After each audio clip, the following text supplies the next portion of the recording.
have Ruth Pelzer, also an artist, but also a writer. And I will introduce you first, Breda. You are a graduate from the Faculty of Arts, University of Ljubljana, with a degree in art history and sociology. And you received your master with a thesis about the history of Ljubljana, Biennial of Graphic Arts, which you are going to talk about today, actually.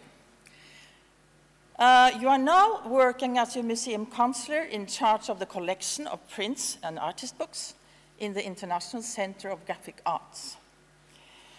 You have prepared a number of exhibitions in your own country as well as abroad, in China, in Spain, etc.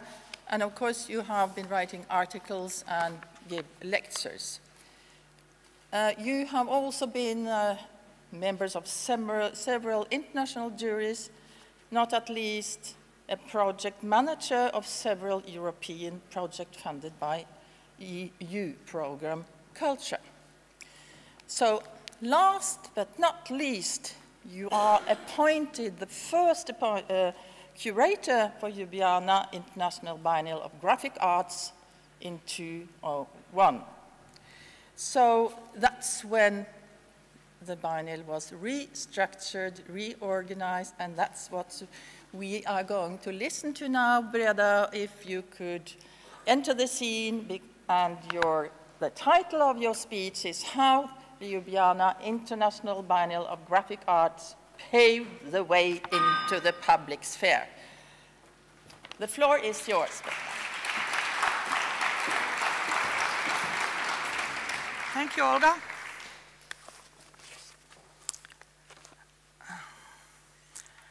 Good morning, everybody. I'm glad to be here. Therefore, I have to thank you, Jan, and all your colleagues for inviting me. I've been enjoying every minute of it, and I hope I'm going to contribute to this joy. Hope. My paper is divided in two parts.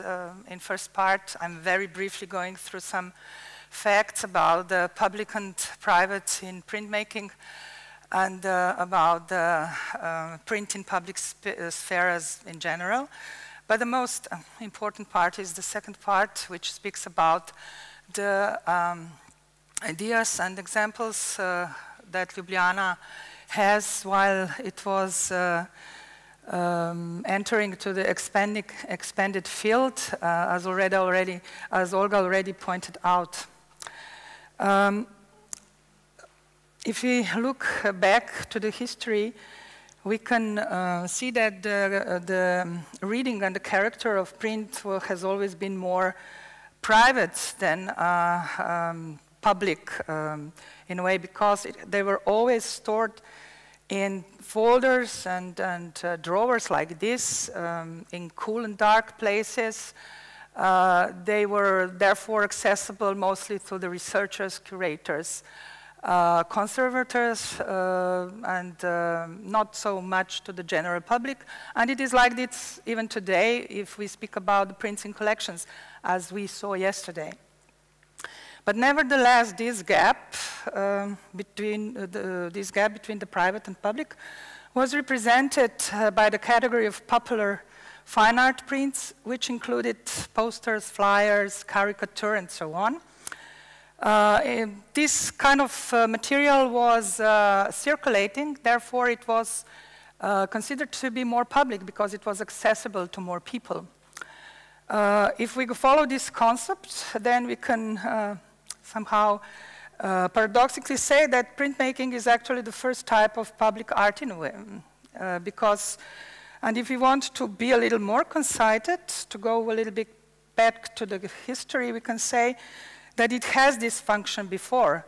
For instance, in Biblia Pauperum in Middle Age, or playing cards and similar examples, though in these cases the visual experience was tied to another concept, that of the education mostly, or advertising by Catholic Church, or entertainment also. Artists, of course, have been always working in public space, though if we speak about public art, we usually speak about more tangible and long-lasting things like fountains, mosaics, and things like that. So those artists who were working in printmaking for public spaces usually incorporated the most obvious, persistent, and influential elements of images that could already be found on the streets. These were usually various elements from the advertising field. Nevertheless, some artists used street furniture, for instance, or they use appearance of urban infrastructure in order to create their own version of a breaking through into the public space. So it was not until relatively late that the concept of public art began to include other artistic categories, such as performance or intermedia installations, printed ephemera, that can be site-specific, or like posters or installation, or like posters or billboards, and other that circulates randomly in the form of flyers, bags, badges, stickers, and similar. The most obvious for art with a political connotation is that it focuses on social and political subject matters, therefore it needs a public platform. But there are also many other reasons why artists are using public space for their work. Sometimes it can be because they don't have an access to a gallery world, or they want to undermine the values and assumptions of institutional spaces. Or maybe they wish to make a work that cannot be bought or appropriated, or they want to make a work that could be accessible to all people. Activist artists often use ephemeral art forms for their work. These are small printed materials, leaflets, flyers, you know it, and they all bear enigmatic and provocative messages. Many artists that were working in the public space incorporated in their visual language language of governments and corporation, or sweet talk of advertising. As you all know, it's the best known example is Barbara Krugel from the history. But today we can find public projects on various commercially available places, not only on posters, but in all places that can take printmaking. For instance, they can be inserts or pages in magazines, or they can be vinyl coverings that are on the fronts of buildings when they are being renovated. In Ljubljana, there are not many artists, besides from graffiti artists, that would use public space individually. They usually work with producers from the cultural field, or sometimes even not cultural field, like galleries or museums and other non-governmental organizations. At the end of this first part, I want to stress out something that I find quite interesting, and that was proved several times in Ljubljana Ljubljana Biennial. In the public non-gallery space, the artist critique of society is more visible, yet, paradoxically, the freedom of the artist's creation outside the gallery can be less free, since it is determined by the openness and receptiveness of the users of the public space. Work placed in a non-gallery public space needs the consensus of a society, which consists of many more audiences than the society of the gallery. And this usually makes such a consensus much more rigorous. Therefore, works in the public non-gallery space also raise questions about the level and the limit of freedom within the society. Now I came to the second, the main part of my speech. Sorry.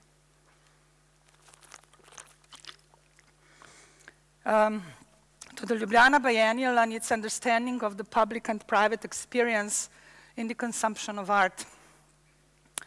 We heard already yesterday that there is more than 160 biennials all around the world, big and small. Some are really simple, down-to-earth national things. Others are global, big, broad blockbusters, gigantic and internationally in scale. Ljubljana, I think, is practical. Is practical and soberly realistic, at least up to now. Launched in 1955, so long before today's ubiquitous and illusionary theme of globalism, it has in its own way contributed to the democratization of the production and consumption of art and distribution of knowledge. As long as modernist thinking dominated in art, Ljubljana did well. The biennial represented, I'm quoting, the graphic map of the world. It was media-orientated. But with the emergence of the new artistic practices and the postmodern thought, the biennial's rigid organization and theoretical structure became a problem. In order to survive, Ljubljana was forced to adapt to the demands of art, changing all the time under social, political, and economic circumstances of the society. So during these 60 years of its running, the biennial has presented printmaking in two mutually divergent artistic paradigms. From 1995 till 1999, it was an agent of modernism, you can see here. And from after 2001, it was an agent of post-media art. The transition to the post-media artistic paradigm was introduced by the 24th biennial in 2001. The revitalization of the biennial was supposed to be a process that would prove the structure of the event, the internal organization of the event, the relationship with domestic and international audiences, curatorial work, as well as ways and places for presenting art. In contrast with previous biennials, the content of the 24th event brought to light the artistic, social, political, and economic significance of the mass circulating visual information and the fine art image. The biennial was divided in several curatorial exhibitions. Two of them were most important, which one already Olga said was curated by me, and it was in the gallery space. But for this paper, the more important exhibition was an exhibition called Information, Misinformation, and it was curated by Hans Ulrich Obrist and Gregor Podnar.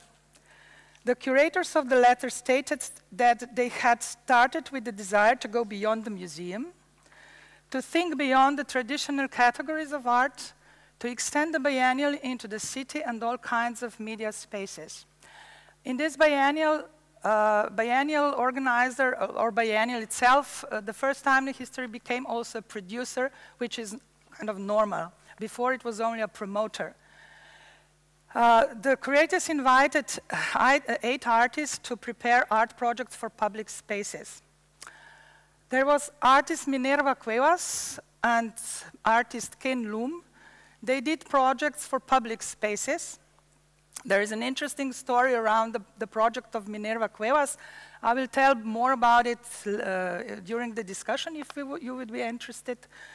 Then there were artists, Natasha Sadr-Hagenian and Rashad Becker, who did their project for Delo newspaper with a reach of 300,000. So did Apollonia Šuštaršić and Jože Baršić. Their work was also broadcasted on the Radio Student Waves. Harun Farrodsky project was broadcasted on national TV. Elaif Elgrin and Thomas Feuerstan got a chance to make their projects for info screens in the subway system of Vienna and large-scale digital screens in railway stations in 11 Polish cities. So in this case, biennial also crossed the concrete territorial borders of the event, taking place simultaneously in cities and the media outside Ljubljana and even outside the country. This has remained constant at the Ljubljana Biennial to this day. it has become an element of pursuit of new spaces from where art can address broader and even anonymous audiences. Between two biennials, the organizer made a contract with the biggest company dealing with billboard advertising to execute art projects on billboards around Slovenia in the marketing off-season. But this didn't last long. Only one project was executed, and it was this project by Slovenian artist Saša Vrabič, Great Expectations, in 2002, due to the economical reasons, of course. The 25th biennial was prepared by curator Christophe Chery. He saw the exhibition as an opportunity, I'm quoting him, to look at contemporary practices that do not use print as something which is in itself a purpose, but as an instrument of dissemination, conservation, reproduction, and multiplication, even facilitating the artwork to exist outside the usual limits imposed by its uniqueness and materiality.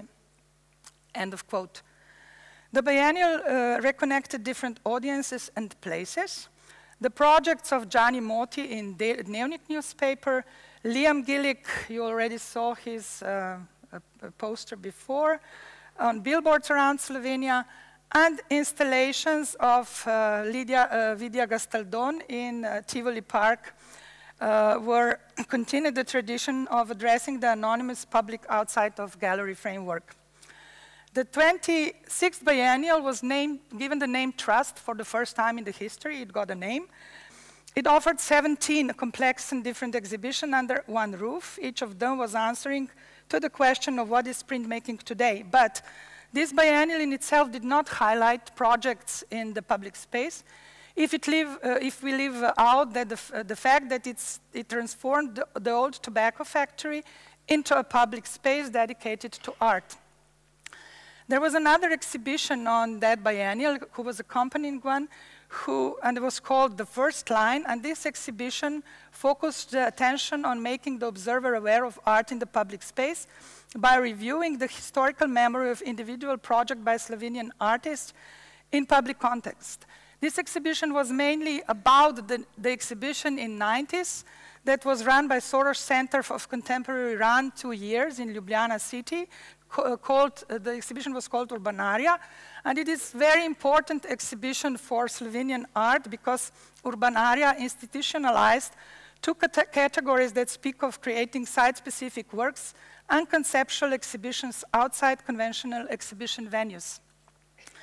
What is, I think, the very important biennial for this paper is the 27th biennial, because this biennial devoted a lot of attention to the spaces for exhibiting. Besides the gallery space, the biennial also addressed audiences in the public and the media space, in the biennial catalog, and also in private apartments. 5 artists from Slovenia were given chance to produce their project for public spaces.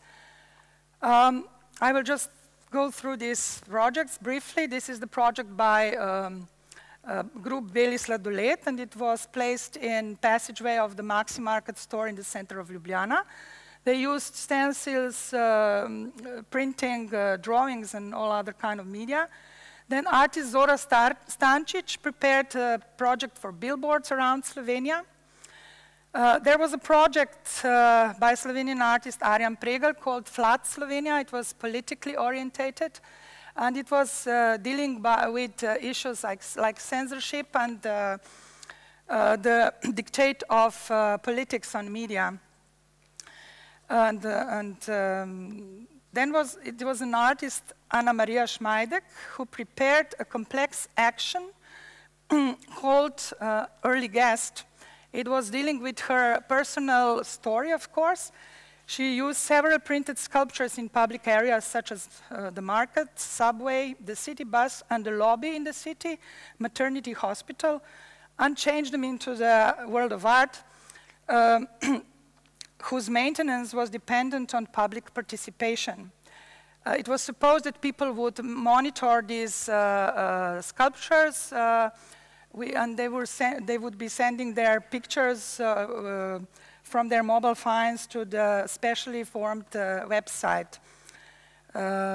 So this project also got an epilogue, and maybe we can say a live matrix, because on the day of the opening of the biennial, she gave birth to her baby boy.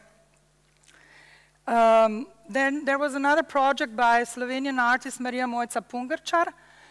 She was conducting sewing workshops around the Slovenian cities.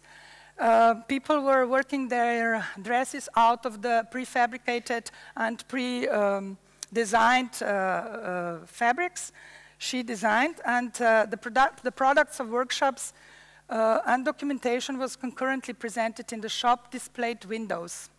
And I already said in 3 cities in Slovenia. There were 2 more projects which were on internet sites from the group Domestic Research Society, who works in a form of Cabinet of Wonders, and this time they produced, as a Cabinet of Wonder, a website for lost and not recognized literature. And there was another artist, Jaka Železnikar, who made his project for website called Disorganizer. And I said before, that several artists gave chance to make their projects for a catalog.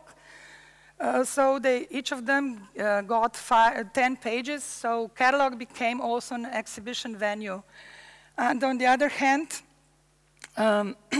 fundamental objective of the catalog, that to document the exhibition, got a new dimension.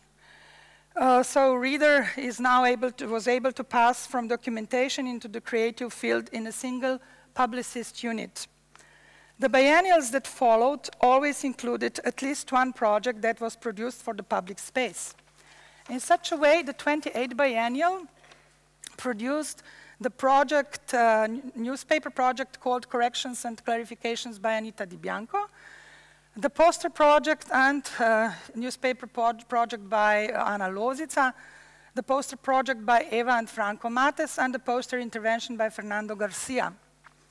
The biennial's extensive catalog again showed works of 5 artists, international artists.